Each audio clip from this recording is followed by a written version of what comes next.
नमस्कार. मी आपला शुभम. आपल्या या विशेष अशा कार्यक्रमामध्ये ज्याचं नाव आहे शुभसे.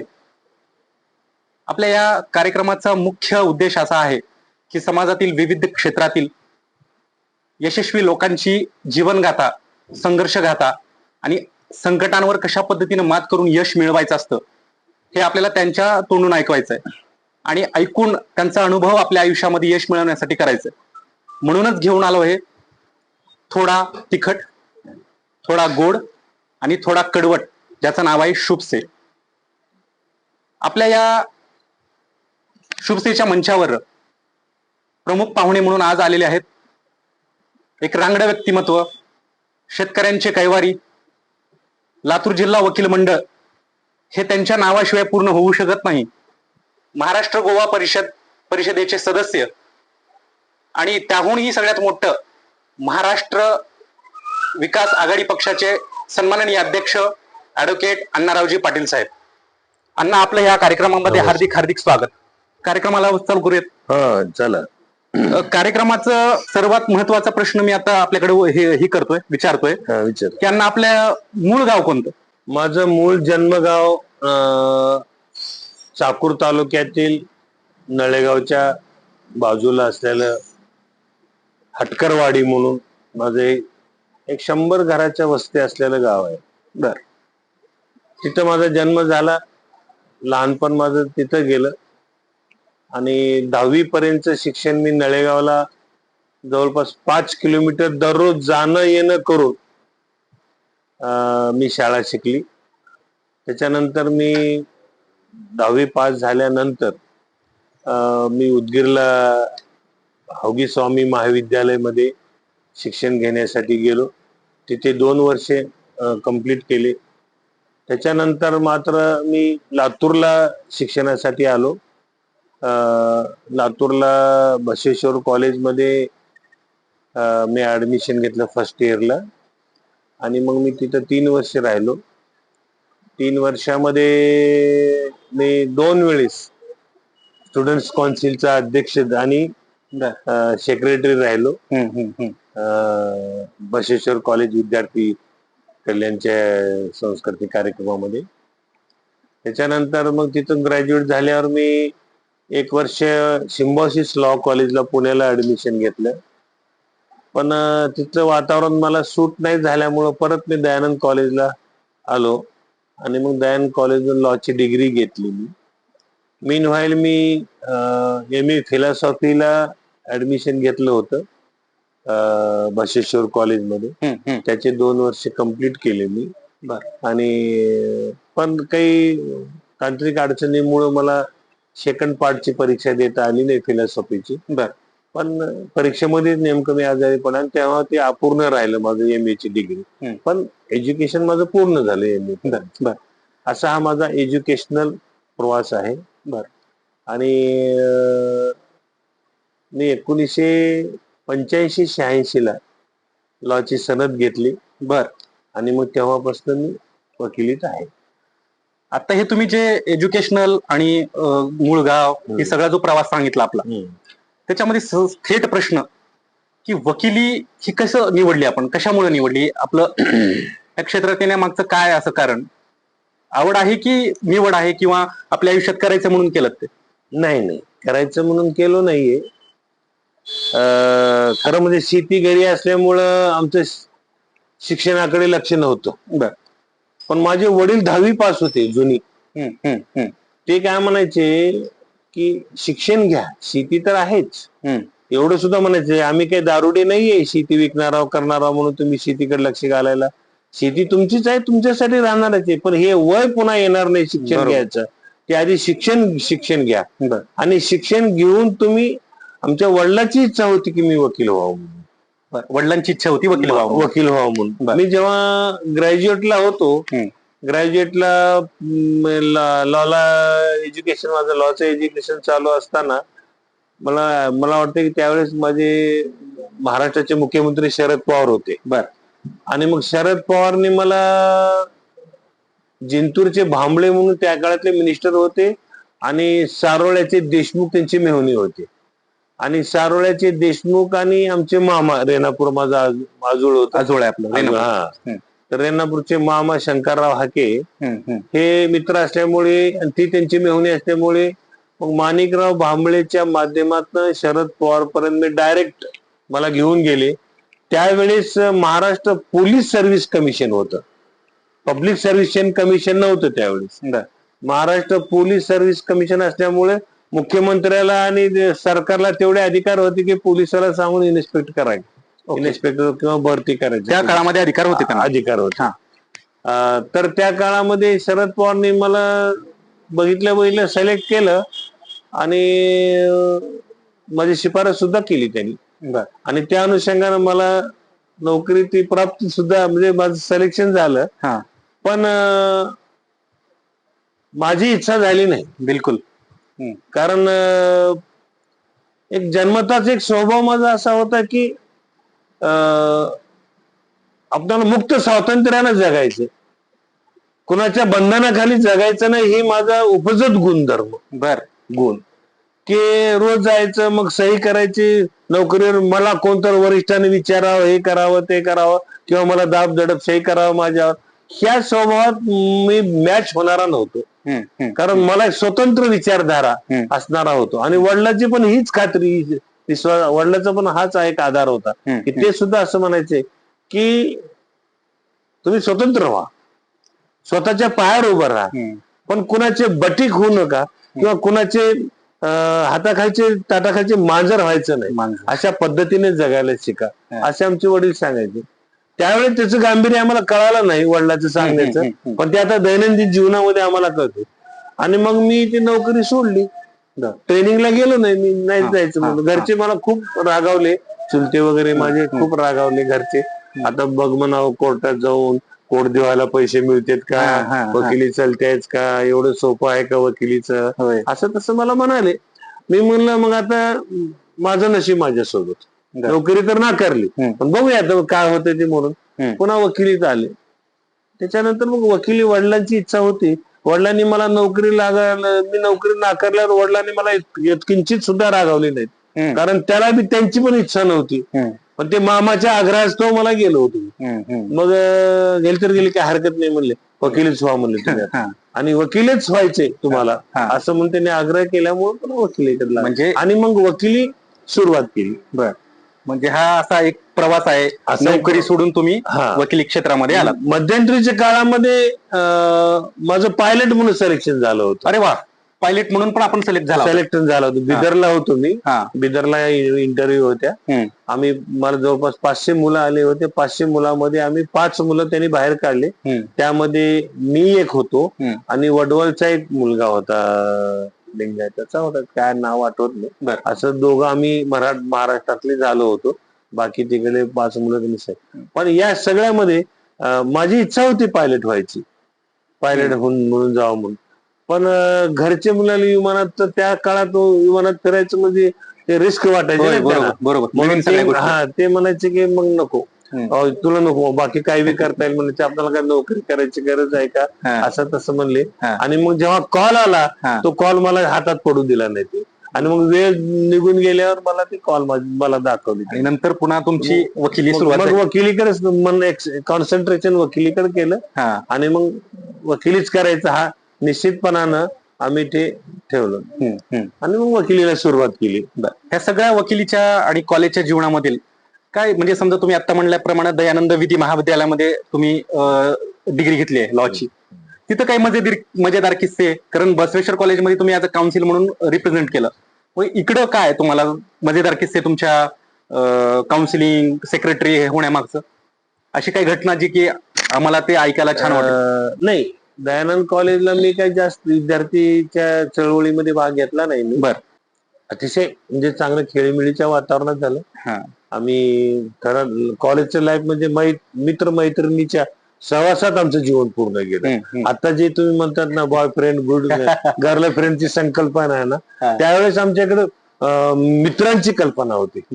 पण असं दूषित वातावरण नव्हतं, एकदम मन मोकळेप्रमाणे वातावरणामध्ये आम्ही जगत होतो. चांगलं होतं वातावरण आमच्या काळामध्ये, असं म्हणजे त्यामध्ये असं वाईट हेतू नसताना आमची मैत्री राहायची. आणि त्या पद्धतीने आम्ही जीवन जगलेलो आहोत. आता तुम्ही हे सगळं सांगितलं, मैत्रिणीचं वातावरण दूषित नव्हतं, एक दुजिकीची जी कहाणी सांगितली थिएटरची, एक पर्सनल आणि एकदम हृदयातला प्रश्न, कधी त्या काळामध्ये कॉलेजच्या आयुष्यामध्ये कुठल्या मुलीवर प्रेम वगैरे अशी काही घटना? ते सांगणं कसं आहे, आता ही मी मुलाखत देतो ती व्हायरल होईल आणि मग त्यांच्या वैवाहिक जीवनामध्ये डिस्टर्ब होऊ नाही, नाव न घेता एका किस्सा प्रेमाचा, एक प्रेम प्रेम ही भावना किती छान असते. मी प्रेम भंग झाला म्हणूनच मी उदगीर सोडलं. माझा उदगीरला प्रेम भंग झाला त्यानंतर कुलवंत एका मुलीशी आणि त्या मुलीचं माझ्यावर तिच्या मग आम्ही थोडं वेडे झाल्यासारखं झालं होतं हा. आणि मग ते शक्य होईना गेल्यानंतर ते 12वी झाली आमची. त्या नादामध्ये आम्हाला मार्क सुद्धा कमी पडले. विशेष म्हणजे ती माझी क्लासमेट नव्हती तर माझ्या पुढच्या वर्गामध्ये सिनियर असताना सुद्धा ती माझ्यावर प्रेमामध्ये आमच्या पडली. अतिशय आम्ही वाद गेलो होतो.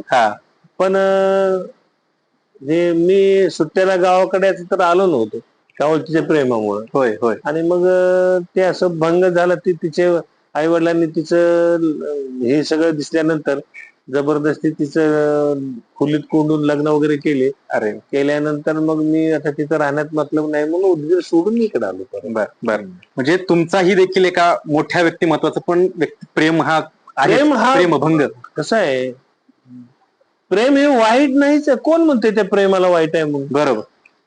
प्रेम असं वाईट असतं तर मग आतापर्यंत एवढी म्हणजे लोकसंख्या वाढलीच नसती. प्रेम वाईट नाहीये पण प्रेमातला पुढचा भाग जास्त वाईट करतो. बरोबर. माणसं त्या प्रेमाचा गैरफायदा घेतात. नाहीतर प्रेम असा एकच शब्द आहे जीवनामध्ये की जो माणसाला जुळवतो. नाही, बरोबर. म्हणून तर मग 10 अक्षर प्रेम का जो पडे सो पंडित होय. अक्षर ते प्रेम म्हणून. आणि प्रेमाशिवाय जीवनच नाही.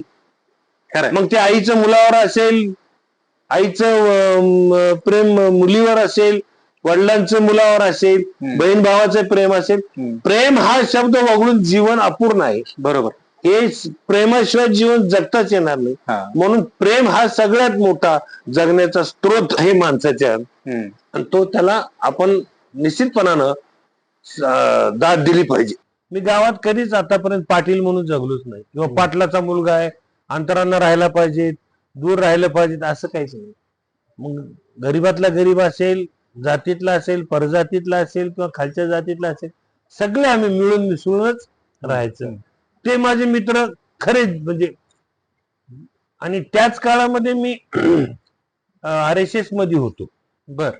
माझा खरा म्हणजे बचपना RSSच्या शिकवणीवर गेला. मी 3री पासून जे RSS मध्ये होतो ते कम्प्लीट ग्रॅज्युएट होईपर्यंत. मी त्या काळामध्ये तालुका कार्यवाहपर्यंत सुद्धा माझी RSS मध्ये चालढकल झाली होती. आणि तिथं मी RSS हे सगळे मला माहिती. अनेक हेमंत शिबिर केले, समर शिबिर केले आम्ही. सगळे बाकी शिकवण सगळे RSSची मला आजही माहित आहे. आजही पाठ आहे. मला प्रार्थना RSSची आजही माहित आहे. जी नमस्ते सदावचरे मातृभूमी तया हिंदू भूमी सुखम वर्धितो. ही प्रार्थना आजही आम्हाला पाठ आहे. पुन्हा रणी फडकती लाखो झेंडे अरुणांचा अवतार महाविजय श्रीला श्री विष्णूपरी भगवा झेंडा एक. शिबिरात पहिलं पद्य म्हणायचा मला पहिला मान राहत होता. बर. ही त्या RSS मध्ये तुम्ही तुमची नाळ ही RSS ची जुडलेली होती. आता नाही. पण तिथल्या काही काळानंतर मी ग्रॅज्युएट नंतर मग RSS सोडला. आता थेट हे झालं आपलं पर्सनल आयुष्याची जडणघडणाबद्दलचा काही प्रश्न, चर्चा किंवा गप्पा शप्पा. वकील झाल्यानंतर जो प्रारंभिक काळ होता आपला, तो कसा होता? म्हणजे आजच्या दृष्टीने आम्ही जेव्हा बघतो वकील कोर्टामध्ये की बाबा ज्युनियर ह्याच्याबद्दल काय, म्हणजे तुम्ही ज्युनियरशिप जॉईन केली. मी नेहमी ऐकलंय की आपले भाषण की ज्युनियरशिप ही 6 महिन्याची असावी आणि तुम्ही तर ज्युनियरशिप केलीच नाही. ह्याच्याबद्दल आम्हाला ऐकायचंय की तुम्ही ज्युनियरशिप कोणासोबत केली, ते कोण होते आपले सिनियर आणि तो काळ कसा होता? मी 86ला जेव्हा सनद घेऊन कोर्टात गेलो आणि कोर्टात पहिला दिवस माझा मी पहिल्या दिवशीच्या अगोदर मी पहिल्यांदा वडिलाकडे गेलो. माझ्या गावी गेलो.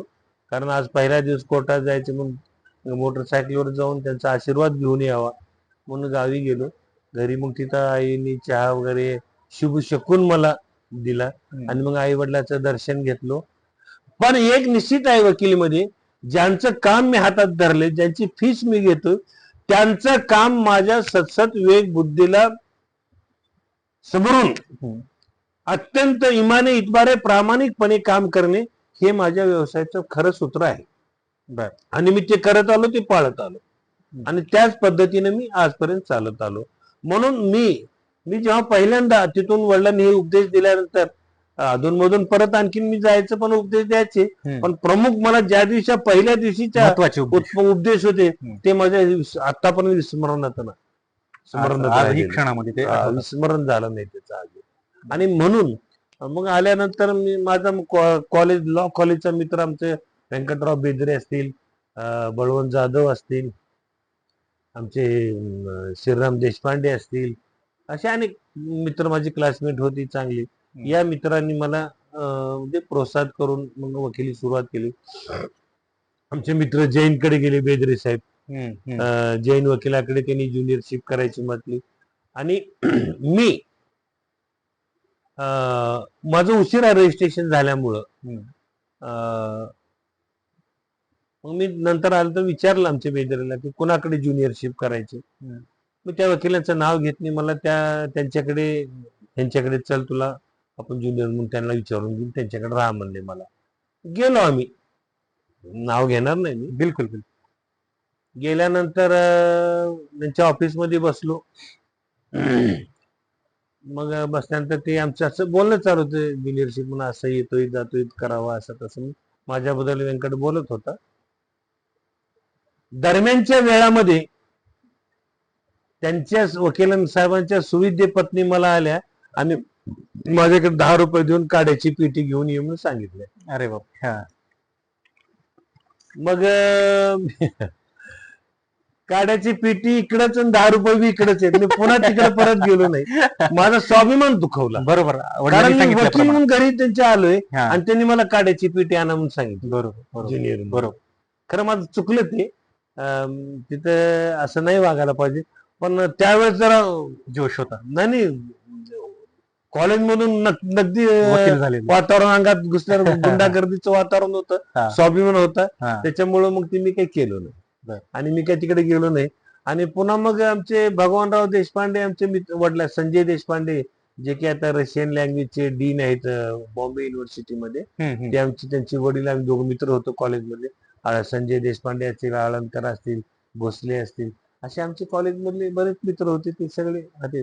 मग ते संजय देशपांडेचे वडील कॉम्रेड भगवानराव देशपांडे म्हणून कोचुमा गल्लीत घर होतं, ते तिथं राहत होते. मग त्यांच्याकडे वकील होते ते पहिले.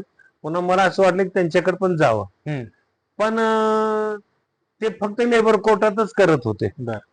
सिव्हिल कोर्टात उगे यायचे, पण लेबर कोर्टामध्ये त्यांची मास्टर की होती, त्याच्यामुळे ती तिकडे यायचे नाही सिनियर डिव्हिजनला. मग आम्हाला असं वाटलं की मग ह्यांच्याकडे करून तर काय उपयोग, आपल्याला लेबर कोर्टात करावं लागेल. असं मग मी गेलो नाही. पण अधून मधून त्यांच्याकडे जायचं, पण ज्युनियर म्हणून नाही मी गेलो. पुन्हा असं ठरवलं मी जीवनामध्ये की आपण ज्युनियरशिपच करायची नाही. ज्युनियरशिप न करता कसं वकील होऊ शकते आणि कसं होत नाही वकील, याचं खरं म्हणजे मी स्वतःवर त्याचा एक्सपिरियन्स केला मी त्याचा. मग मी पहिल्यांदा माझे चांगल्या मैत्रीमधले संबंध गुंडागर्दीमधून आल्यामुळं हे लोकमित्र परिवार सगळे बाहेरचे दादागिरी करणारे पोरं, हे सगळे टोळी युद्धातले पोरं, हे माझ्या सगळे ओळखीचे असल्यामुळं, मी वकील केल्यामुळं, वकील झाल्यामुळं त्या लोकांना दिलासा मिळाला की आता घरचा वकील झाला, मित्र आहे म्हणून त्याच्याकडे वकील द्यावं म्हणून सुरुवातीला मी क्रिमिनलची वकिली सुरुवात केली. मी एखादी वर्ष केलो मी चांगली वकिली. पण असंच मग ते कुणाला तर विचारायचं हे ऍप्लिकेशन कसा राहतंय, किंवा बघायचं पुस्तकात, किंवा कुणातर मित्राला विचारायचं माझ्यापेक्षा अगोदर 5-10, त्यांनी सांगायचं हे असं अर्ज लिही, तसं अर्ज लिही, असं. मग हे असं करत करत शिकत गेलो. पण मी ज्युनियरशिप नाही करायची ठरवलं. कारण काय, मला एक वाटायचं का गरज आहे ज्युनियरशिप करायची. हे कसं आहे, all these are the man made laws, it is not made by God. हे देवानं बनवलेले कायदे नाहीत, कायदे माणसानं बनवलेले. मग आपल्याला मेहनत केल्यावर काय समजणार नाही. राहिला प्रोसिजरचा लॉ, प्रोसिजर लॉचा भाग, मग पुस्तकात सगळं प्रोसिजर सांगितलेलं आहे. अप्लिकेशन पासून पुन्हा ड्राफ्टिंगचे पुस्तक आहेत, पुन्हा नोटिसीचे पुस्तक आहेत. मग ते पुस्तक वाचणे, ड्राफ्टिंग करत करत मग केलं. पण क्रिमिनलची वकिली करत असताना एक फार मोठा इन्सिडेंट घडला. इथे नांदगावला नंदू केळगावला, कोळगाव आहे, केळगाव नाही, कोळगाव इथे कोळगाव रेणापूर तालुक्यामध्ये तिथले सरपंच होते नंदू पाटील म्हणून. आणि ते आपले असे ओळखीचेच, असे ह्या विषयांना ओळखीचे असते. मग एके दिवशी ते पहाटे आले आणि मला म्हणले की आमची बेल करून द्या म्हणले. पहाटे आल्यानंतर 4:30लाच मला उठवलं त्यांनी. मग मी कोण आहे बाहेर गेलो, ते होते सगळे 5-7 लोक आले. त्यांनी म्हणले की असं असं झालंय, गुन्हा दाखल झालाय आणि आम्हाला तुम्ही सरपंच आहे, मला अँटिसिपेटरी बेल करून पाहिजे. मग त्यांनी म्हणले मग ठीक आहे. त्या काळामध्ये मला त्यांनी 50,000 रुपये फीस दिली. कुठला काळ नेमका, काय वर्ष होतं? 87-88 म्हणजे 87-88 काळामध्ये तुला 50,000 रुपये 50 फीस फीस मिळाली मला त्यावेळेस. क्या बात. मग त्यांनी ती 50,000, कारण गुन्हा तसा होता ना. बर. त्यांनी काय केलं होतं, गावात एक सैनिकाची विधवा महिला होती, तिला एक मुलगी होती. आणि मग ती मुलगी 8वीला होती, 8वीला असेल. मग त्या सरपंचाचे त्या विधवा महिलेचे संबंध आले, अनैतिक संबंध आले. मग ते नंदू पाटलाचे संबंध आले. मग त्या नंदू पाटलाचे त्या महिलेवरच नाही तर त्या मुलीवर सुद्धा डोळा आला. अरे बापरे, वाईट आहे खूप. त्या नंदू पाटलाचा. आणि त्या महिलेचं संगनमत करून त्या मुलीला मला लग्न करून दे असं तिला मी करून घेणार असं त्या आई संग संगनमत करून ती आई तयार झाली ना. आता काय, विधवा तर होती असं. आणि प्रेमाच्या ह्याच्यातनं असे काही गोष्टी घडत असतात. मग त्या आईनं त्याला संमती दिली की करून देते, तुम्हाला करून देते, हिच लग्न तुमच्या संगत लावून देते. स्वतः आईनं म्हणली, स्वतः आईनं तयार झाली सरपंचाशी. बापरे. आणि त्या सरपंचाला पहिलं लग्न झालेलं, त्याला 2 लेकरं होते पहिलेचे. सरपंचाचे नंदूचे 2 लेकरं. तरी पण ह्यानं त्या बाईशी संबंध ठेवून, विधवा बाईशी आणि तिच्या मुलीशी वाकडी म्हणजे वाईट नजर ठेवली. आणि मग त्या मुलीशी त्याने एका मंदिरात जाऊन गपचूप लग्न केलं. आणि त्या आईने त्याला फोटो काढले तिथं. आणि मग ते काढल्यानंतर त्या मुलीवर त्यांनी रेप केला. अरे बापरे. आणि मग गावातल्या कोणीतरी पोलीस स्टेशनमध्ये पोलीस पाटलांनी मला वाटते फिर्याद दिली पोलीस स्टेशनला. ह्यांच्यापैकी कोणी दिली नाही, पण पोलीस पाटलांनी फिर्याद दिली आणि गुन्हा दाखल झाला. मग त्यावेळी भयंकर असं पेपरला आर्टिकल छापून आले त्यांचे. प्रकरण खूप. म्हणून त्यांनी मला 50,000 फीस दिली ह्याच्यातून सुटायचं असेल तर. आणि त्यांनी मला पैशाने फीस दिली. पण मी तेवढा मोठा वकील नव्हतो ना असल्या गुन्ह्यातून बाहेर पडेल म्हणून. मग मी असंच मित्राला विचारलं आणि मला अँटिसिपेटरी बेल करायचं ना, असं मॅटर आलं माझ्याकडे आणि मी स्वतः आर्ग्युमेंट करणार आहे. मग त्यांनी असं मला थोडं अप्लिकेशन वगैरे तयार करून दिलं. मी अर्ज केला. देवरे साहेब म्हणून डिस्ट्रिक्ट जज होते त्या काळात. देवरे साहेब. मग देवरे साहेबाकडे अप्लिकेशन दिला. मी अतिशय चांगल्या प्रकारे आर्ग्युमेंट केली. देवरे साहेबांनी कंडिशनेबल बेल मंजूर केली. अशा परिस्थितीमध्ये अँटिसिपेटरी बेल मंजूर केली. पण त्यांनी कंडिशन अशी टाकली की उद्या दुसऱ्या दिवशी तुम्ही कोर्टामध्ये आरोपीला आणि फिर्यादीला हजर करा. मी म्हणलो येस म्हणलो. आता आपलं मोबाईल नव्हते, काही नव्हते. मग त्यांच्या नातेवाईकाला मी जाऊन मोटरसायकलवर जाऊन बोलावून घेतला आणि त्यांना सांगितलं की कोर्टाने अँटिसिपेटरी बेल दिली आणि उद्या त्यांना कोर्टात हजर व्हायचे. मग तो आला कोर्टात. दुसऱ्या दिवशी मी गेलो सकाळी 11 वाजता कोर्टपेट होऊन. फार म्हणजे मला असं वाटलं की असल्या ह्याच्या ती कोर्ट लोक म्हणायचे ते कोर्टानं आयुष्यात कधी बेल दिलं नाही, असल्या कोर्टानं तुला बेल कसं काय दिलं, असा त्यांचा म्हणजे चर्चेचा विषय झाला तो. आणि मग मी गेलो तिथं. मग ती आरोपी बी आली, ती फिर्यादी म्हणजे मुलगी, फिर्यादी म्हणजे सरपंच आणि ती मुलगी आली. मग कुठं आहे म्हणले, फिर्यादी कोण आहे म्हणले, विक्टीम कोण आहे म्हणले. मी म्हणले ही मुलगी. त्यांना विचारलं मुलगी कुठं आहे, तर ही आहे. आरोपी कोण आहे, ही आहे. मुलगी कुठं आहे म्हणून त्यांना विचारलो. मग त्या मुलीला त्यांनी असं पुढं आणलं. मग त्या मुलीच्या अंगावर स्कर्ट, शाळेचा युनिफॉर्म, ते बघितलं मी. मला एवढं वाईट वाटलं ना की कुणी मारलेलं बरं झालं असं जोड्यानं. पण मी एवढा शर्मिंदा झालो की मी काय केलं, ह्या एवढ्या मुलीवर मी अत्याचार, ह्याची बेल केलं, मला अत्याचार केल्यासारखं वाटलं. मी ती फाईल उरलेली काय माझ्याकडे 20-22 हजार रुपये होते, ती त्याला परत केलो आणि फाईल दिलो. मी बाहेर आलो, त्या म्हणजे वर इकडे होतं कोर्ट, ते पहिलं आता सरकारी ऑफिस नाही का, हो हो. तिथं होतं ती कोर्ट. मग तिथून बाहेर आलो. मग मला एक पश्चाताप एवढा झाला की मन म्हणजे एकदम हवालदिल झालं. मला ते काय अंतरात्मा त्रास दिला. भयंकर, मला कायच कळणार गेलं. मला ते कोर्ट काय विचारलंय, मी ती विचारू सोडू काही करू म्हणलं, बाहेर आलो. बाहेर येऊन मी कोर्टामध्ये त्या आपलं आता सध्याचे मधलं कोर्ट आहे त्या सभा मध्ये, त्या व्हरांड्यामध्ये थांबलो. सूर्याकडे तोंड केलो, हात जोडलो आणि तिथं उभारून शपथ घेतली की उभ्या आयुष्यात कधी फौजदारी आणि क्रिमिनलच्या केसेस आणि वकीलपत्रावर सही करायची नाही, ही माझी शपथ. पण माझे हे गुंडागर्दीच्या विश्वामध्ये वागल्यामुळं माझे दैतण्याचे, साकोळचे, वेरूळचे, उदगीरचे काही मित्र होते. मग त्यांनी त्यांच्या म्हणजे ही झालं. मग त्यांनी अचानक माझ्याकडे एक दिवशी आले आणि म्हणले आमच्या वकिलाला, माझ्याबद्दल खूप आत्मीयता, माझ्याबद्दल खूप मित्राचं प्रेम, माझ्यासाठी जीव द्यायला तयार असले मित्र होते. आहेत, आजही आहेत ते, असं काही त्याला हे करायचं नाही. मी आज मी एक हाक मारतो, गाडीवर माणसं येतील, ट्रक भरून माणसं येतील गुंडागर्दी करायला, नुसतं बोलावलं म्हणलं तरी. इतके जिव्हाळ्याचे माणसं, म्हणजे दैतना असेल, शेडूळ असेल, सुगाव असेल, हे सगळे गुंडागर्दीचे सुपाऱ्या घेऊन मर्डर करणारे लोक तिथले, हे सगळे दोस्त होते. अरे बापरे. मग त्या दैतण्याच्या लोकांनी मला, त्यांच्या गावात साखोळ मध्यम प्रकल्पाचं काम सुरू झालं आणि तिथं नोटीस आल्यावर मग ते सगळे लोकांची मीटिंग घेतली आणि आपल्या वकिलाकडे काम द्यायचे म्हणून माझ्याकडे घेऊन आले सगळे. मला गंध माहित नाही ते लँड ऍक्विजिशनचं, काहीच माहित नाही, पुस्तक नाही, काय नाही. किरायच्या घरात राहून ते आले लोक, चहा पाणी केलं त्यांना. मग त्यांनी ती मॅटर मला सुपूर्द केले आणि मग त्या मॅटर मध्ये सगळ्यात विशेष म्हणजे ना, त्या मॅटर मध्ये मला इतके वाईट अनुभव आले आणि माझं चांगलं त्या वाईट अनुभवातून झालं. मला फीस दिली त्या वकिलांनी, मग पेमेंट वगैरे करून झाल्यानंतर कोर्ट फीस दिली त्यांनी दाखल करायला. ती कोर्ट फीस माझ्या हातावर खर्चून गेली. मी काय कोर्ट फीस भरलीच नाही त्याच्यात. किती दावे? 150 दावे त्या काळामध्ये.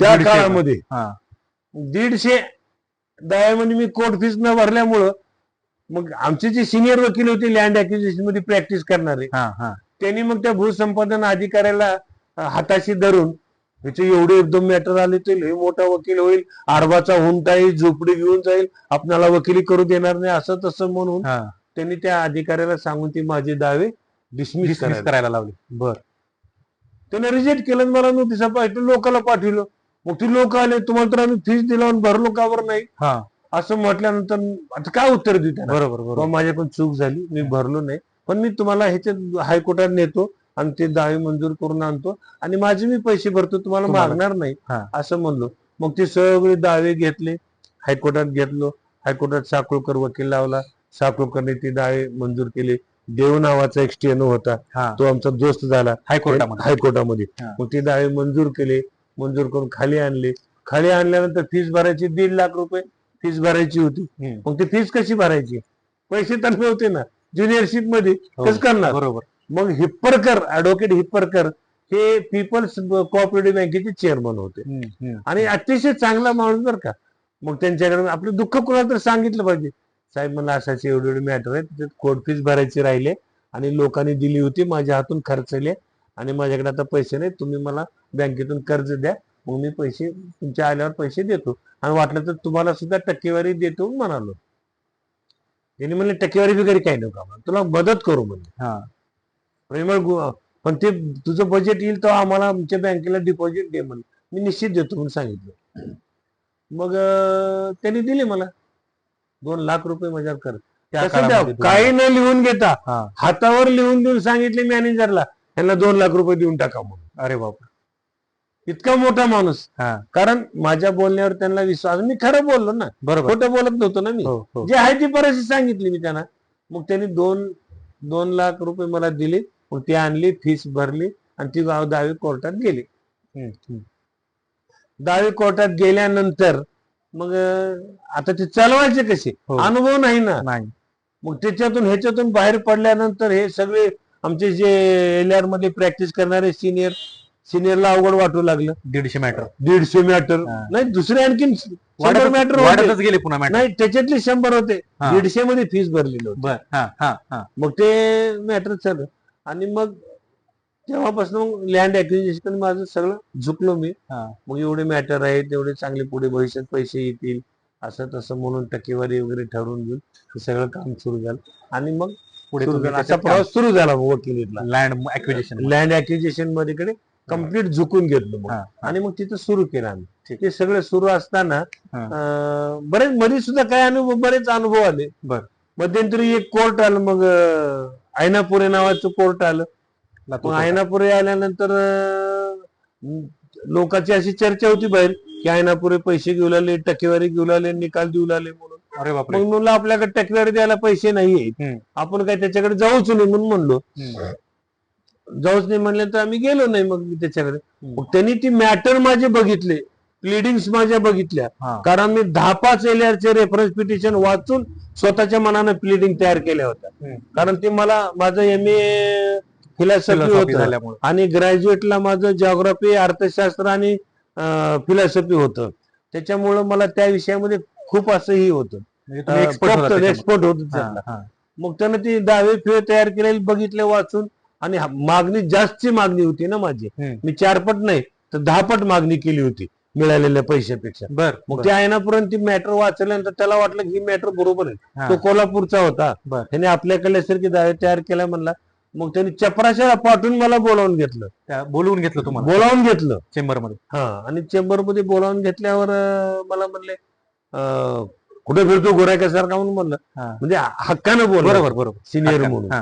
मी म्हणलो वकिलान गोराकी फिर का असं का बोलायला म्हणलं येण्यासारखं मला दुखावलं ना इगो. असं का बोलायला म्हणल्यानंतर मग ते म्हणलं अरे नाही तुझे एवढे मॅटर चालवायचे का नाही तुला, डिसमिस करून टाकीन म्हणलं. बरोबर, मर्जी तुमची म्हणलो. चालू वाटलं चालवा, नाही तर डिसमिस करा म्हणलो. नाही बरं चालवायला काय अडचण आहे तुला? मी म्हणलो तुमची टक्केवारी माझ्या देणं होत नाही. डायरेक्ट माझ्याकडे पैसे नाहीत, मी ज्युनियर आहे, मला टक्केवारी द्यायला पैसे नाही, ते सिनियर देत असतील, माझ्याकडे काही पैसे नाहीत, मी काय ह्या भानगडीत पडणारा अजिबात नाही म्हणलो. तुला कोण म्हणलं? मी सिनियर म्हणते म्हणलं तुम्ही 2% पैसे घेऊन आला म्हणून निकालाच्या. म्हणल्यावर मला म्हणले थेट तुला काय करायचंय, तू आण साक्षीदार उद्यापासून चालवून घेऊ, ही माझं माझी बहीण बदनामी करतायत म्हणले. असं म्हणलं मग ठीक आहे म्हणलं, मी उद्या चालवतो. आता ते साक्षीदार मी रातची रात गेलो, बोलावून आणलो, मग चालवून दुसऱ्या दिवशी आम्ही मॅटर चालवायला सुरुवात केली. मॅटर साक्षीदार आणलो. साक्षीदार कसा घ्यावा माहिती नव्हता. मग तिथं म्हणजे कॉमन सेन्स वापरायचं फक्त. वकिली म्हणतात ना, law is nothing but common sense. असं म्हणजे कॉमन सेन्स वर मी त्या साक्षीदाराचे आधी काय प्रश्न विचारायचे लिहून काढले, तेच प्रश्न विचारायचे, त्याचं उत्तर करायचं. ती पद्धत त्या आयनापुराला खूप आवडली. त्यांनी म्हणजे ही पद्धतीनेच प्रश्न विचारला, प्रभावित झाले खूप. आणि त्यांनी निकाल दिला मला. माझी मागणी 40,000ची होती, तर त्यांनी 36,000 रुपये रेट दिला. भरपूर दिली मागणी. म्हणजे थोडक्यात तुमच्या मनाप्रमाणे कुठलाही 1 रुपया मला मागितला नाही. एवढे म्हणायचे लोक बदनाम केले त्याला, पण मला 1 रुपया. आणि मग सगळे झाल्यानंतर मग मॅटर चालले, पैसे आल्यानंतर पहिल्यांदा काय करते, पहिल्यांदा माणूस पैसे आले, मला फीस आली 82 लाख रुपये त्या काळात, 1994-95 ला. म्हणजे ज्युनियरच्या काळामध्येच तुम्हाला 82 लाख रुपये 82 लाख रुपये फीस आली. क्या बात आहे. म्हणजे कारण मी त्यांच्याकडनं, कारण त्याच्यामध्ये 5% वकिली घेतली, जास्त नाही घेतली. खर्च त्यांनी स्वतंत्र बाजूला दिला, पण फीस म्हणून मला 82 लाख रुपये आले. 36,000 रुपये सारखा भाव त्या काळात, म्हणजे त्यांनाही तितकेच पैसे त्यांना पैसे मिळाले. जवळ मला वाटतं 26-27 कोटी रुपये त्यांना मिळाले. बापरे, सगळ्यामध्ये मोठं योगदान आहे त्या गावात. मग तेव्हापासून तेच लोक प्रचार करत फिरू लागले. माउथ पब्लिसिटी चालू. त्यांनी म्हणजे हे तळ्यातलेच लोक, साकोर मधले, दैत्या मधले, शेंद मधले, टिपराळ मधले, पांढरवाडी मधले, हे लोक सगळीकडे सांगू लागले कोणी आम्हाला पैसे मिळाले. आणि मिळाले पण पैसे त्या लोकांना. ते 82 लाख रुपये आले. आता कुठलाही ज्युनियर वकील पहिल्यांदा काय करेल, किरायाच्या घरात राहतो तो आधी घर घेईल, बरोबर, काही थोडंफार सोनं घेईल, बरोबर, काही लोकांचं देणं घेणं करेल, बरोबर, किंवा कुठली तरी जमीन घेईल, असं तसं. मग अत्यंत महत्वाची घटना बघ, माझ्या जीवनाची जडणघडण अशी. पहिल्यांदा 2 गाड्या आणल्या मी 82 लाखामध्ये. एक गाडी माझी 13,80,000ची सियालोची पहिल्यांदा लॉन्च झाली होती बरं. भारतामध्ये. कोरियाची गाडी होती ती, हा ते दाऊदची गाडी होती ती, पहिल्यांदा लॉन्च झाली होती. आणि मरून कलरची पहिल्यांदा शेलो 13,80,000ची गाडी एक घेतली आणि दुसरी 138 घेतली, बरं. म्हणजे टाटाची. हम्म. अशा 2 गाड्या हा ऍट ए टाइम उचलल्या हा आणि मग घेऊन आले. घर नाही घेतलं, काही नाही घेतलं आणि 2 गाड्या घेतल्या. हा आता ती गाड्या घेण्याच्या मागचा इतिहास आहे की राजकीय पुढाऱ्याला एका मला गाडीतून उतरवलं होतं. त्याचा राग आला होता मला. म्हणजे दिलीपराव देशमुखांनी मला एकदा, कार्यकर्ता होते त्यांचा, आणि तुम्ही कार्यकर्ता होत हो दिलीपराव देशमुख दिलीपराव साहेबांचे? विलासरावचा कार्यकर्ता होतो. बर. दिलीपरावने एकदा मला बोलावलं होतं हा हा कार्यक्रमाला, हा कर्ज मेळाव्याला बोलावलं होतं. हा त्या कर्ज मेळाव्याला बोलावलं तर मी आपलं जॅकेट फिकेट घालून टाईट गेलो. मी चष्मा फिस्मा रेबनचा लावून गेल्यामुळे त्याला ते आपल्यापेक्षा चांगला दिसला असं वाटलं. तेव्हा त्याने डीसीसी बँकेचे चेअरमन होते. हा. मग त्यांनी काय केले, डीसीसी बँकेचे चेअरमन असल्यामुळं त्यांच्याकडे कॉन्टेसा होती आणि मग ते दोघं कॉन्टेसात बसले आणि मला म्हणले मागच्या गाडीत बसून या, अण्णाराव बा मागच्या जीप मध्ये बसा. मी त्यांना बसलो आणि येतो म्हणलो, पण मी काही गेलो नाही, हा कार्यक्रमालाच गेलो नाही. घरी आलो, कपडे फिपडे काढलो, फर्स्ट क्लास पैकी जेवण करून आराम केलो. मग त्यांनी तिकडे जाऊन आले केले, अण्णाराव आले म्हणले आपल्याकडे कार्यक्रमाला, दुखावं लागेल असं म्हणले. पुन्हा त्याच्यानंतर त्यांच्याकडे 1 वर्षभर त्यांच्या घरला गेले. हम्म. मला इन्सल्टिंग वाटलं ना ते. हा तुम्ही बोलावताय आणि मला मागच्या गाडीत बस म्हणताय. तुमच्या गाडीत जागा नसली तर ठीक आहे ना, पण माझ्यापेक्षा चांगले कार्यकर्ते तुमच्या सोबत असतील, त्यांनी बसले असतील तर मी नाही म्हणे. बरोबर आहे. मला नाही म्हणून चालेल. बरोबर. छपरे कार्यकर्त्याला घेऊन संघ फिरताय तुम्ही हा. आणि मला म्हणजे मागं बसता वकील माणसाला. हा. मी गेले, स्वाभिमान दुखावलं मला, गेलो पुन्हा वर्षभर तिच्या घरला गेली हम्म. आणि आजपर्यंत गेलो नाही. हम्म. मग गेलो नाही तर मग गाडी ही मग त्या दिवशी असं ठरवलं, ज्या दिवशी माझ्याकडे पैसे येते ना, तुमच्यापेक्षा 1 रुपयाची तर गाडी महागाची घेऊन तुमच्या दारात येईल बोललो. आणि मग ती शेलो त्या जिद्दीपुटी घेतली. वा, स्वतःची ठरवलेली गोष्ट. स्वतः ठरवलं होतं मनामध्ये. हा. आणि त्यांनी घेऊन त्यांच्याकडे गाडी घेऊन गेलो हा. आणि मग म्हणलं साहेब मी गाडी घेतला, मला असेच पैसे आले. मग त्यांनी नारळ फोडले, उदबत्ती लावले, पेढे खाल्ले हा. आणि मग त्यांना एक चक्कर मारून आणल्यावर म्हणले काय दिलीपराव साहेबांना? हो, चक्कर मारले ड्रायव्हरना आमच्या. हा. मग म्हणले काय गाडी, म्हणले लॅविश गाडी असतं असं म्हणले. हा. मी म्हणलो गाडी घेण्याचा इतिहास आहे साहेब म्हणलं. मग त्याला सांगून दिलं तुम्ही? तो इन्सिडेंट सांगितला त्यांना. हा. तोंडातला खाल्लेला पेढा थुकलं त्यानं. बापरे. हा. देशमुख साहेबांनी कशाला हा. थुकलं तोंडातला पेढा. म्हणजे इतकं वाईट वाटलं त्यांना, म्हणजे मी इतका स्वाभिमानी आहे म्हणून. हा. मग ह्या स्वाभिमानी माणसाला कसं राजकारणात पुढे येऊ देतील? बर है की नाही? बर. ही इन्सिडेन्स आहेत. कारण विलासरावचं माझं चांगलं सख्य होतं, हा. पण विलासराव थोडं कच्च्या कानाचं होतं. बर. म्हणजे दुसऱ्याने काही सांगितले काय ऐकायचं. हा. नाहीतर विलासराव मला घेतल्याशी फिरत नव्हते गाडी. म्हणजे विलासराव देशमुख साहेबांचं आणि तुमचं नातं खूप चांगलं होतं, खूप चांगलं. परंतु खाल्ल्या लोकांमुळे खालच्या कुठेतरी लोकांमुळे disturbance झाला. डिस्टर्ब झालो मी. हा. आणि मग त्यांना सोडून दिलं मी. हा. आणि मग नंतर इकडे आलो. कारण मी इंटरकास्ट मॅरेज 1984 ला केलं, बर. जगाला विरोध करून केलं. बर. आणि घरचे ऐकणं गेले म्हणून मी दुसरं मॅरेज केलं, 2 लग्न करून घेतले. वा. पण आज खरं म्हणजे मी इतका भाग्यवान आहे की माझ्या दोन्हीही पत्नी कधी आपसात भांडल्या नाहीत किंवा आकडं तिकडं सुद्धा बोलल्या नाहीत हा. किंवा मला त्रास केला नाही. वा. म्हणजे एक मी प्रकारे एवढं तुम्हाला राजवरचपणे support काही केलं. काळ एकत्र बी राहिलो हा. आणि आता दोघी वेगवेगळे करून दोघीला स्वतंत्र ठेवलो. दोघीला सर्व्हिस होती, एक दवाखान्यात होती आणि एक आता शिक्षकामध्ये रिटायर झालं. दोघी रिटायर, तिने व्हॉलेंटरी घेतली, हिने रिटायर. आणि मी त्या बाबतीत अत्यंत आनंदी माणूस आहे. हा. मला कधीच कोणी विचारलं नाही. हा. अत्यंत एक विनोदाचा भाग सांगायचं म्हणलं हा. तर एवढ्या मिळत्या जुळत्या विचाराच्या होत्या. हा. मी जर रात्री 12 पर्यंत इकडे झोपलो तर इकडली मिसेस म्हणायची जाऊन तिकडे झोपा आता अरे रात्री. बापरे, मग एवढं पहाटे प्रेम. 12 वाजून तिकडे जायचं आणि सकाळी इकडे झोपायचं आणि तिकडे उठायचं. कधी तिकडे झोपायचं आणि इकडे उठायचं. या तुमच्या भाग्याला देव सुद्धा जळत असेल. त्याचा विचारच करत नव्हतो मी. इतका आनंदाने जगलो आणि दोन्हीकडे दोघीला पण मी समान वागविलो. नाही. वा. मी आता कुठलीही वस्तू आणायची झाली तर घरात 2 वस्तू आणतो. हम्म, हम्म, हम्म.